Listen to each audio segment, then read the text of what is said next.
rests beneath the branches of Yggdrasil, exhausted after another venture through the map device in search of answers. Comforted by the roaring fires of the Watchtower, you turn your eyes upward to the night sky before drifting off.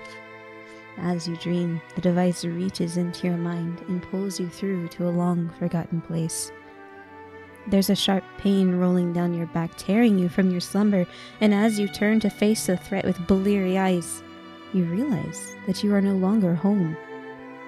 An altar of white alabaster and gold glistening with freshly melted wax from numerous candles entombs a map device, sister to that of your own. Though the candles seem freshly lit, everything else seems impossibly old. The smell of water and looming figures draws your eyes over the altar to the center of this new area, where a statue of the eternal goddesses, Solaris and Lunaris, are poised in their eternal conflict. On one side of the fountain, the foliage and plants are vibrant and green, and to the other, they are amber and gold. You peer to the right, squinting your eyes. You smell the crisp and cool air of autumn night. To the left, the unmistakable dry heat of summer radiates from the passageway. What thaumaturgy is this? You gather your weapons and follow the warmth, hoping to find your friends. The air grows heavier and hotter, oppressive in its attempts to cook you where you stand. Sweat instantly flows along your brow, and you are immensely curious how the climate could change so drastically. A smell of distant rain and moist soil beckons you up the stairs, where the air is slightly cooler and more humid. You exhale excited sigh of relief as you spot Alva setting up camp. You set your weapons down and sit on the empty log beside her, telling her all about the dream. After a few sentences, you grow suspicious that she's ignoring you. You reach out for her hand, but your hand passes through her flesh, and she continues to unpack, oblivious to your presence. Instantly to your feet, your eyes wide in terror, you spot Einar peering left and right over his shoulder. Does he see you? You wave, trying to get his attention, but he too seems unaware. What a strange, winged creature he has.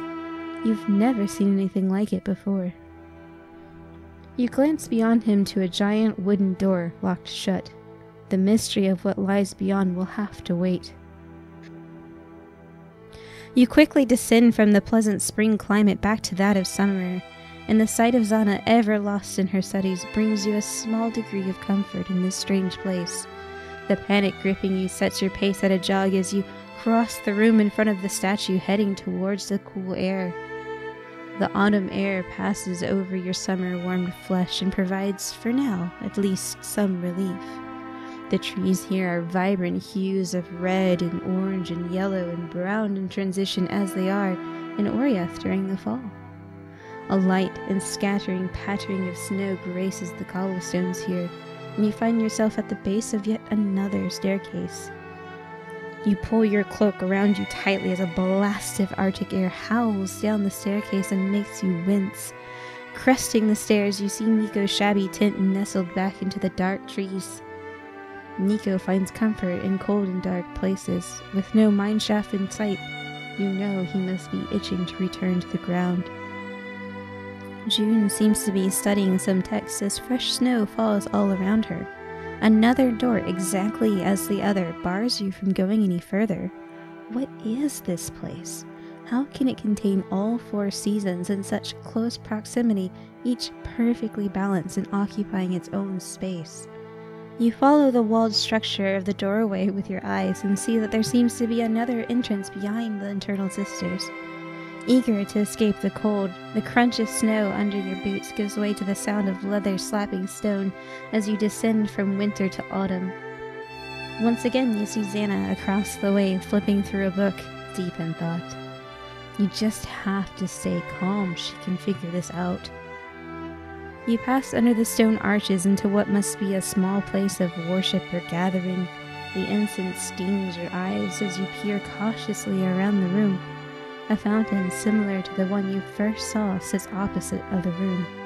The waters are pure, but the foliage once again is in states of transition.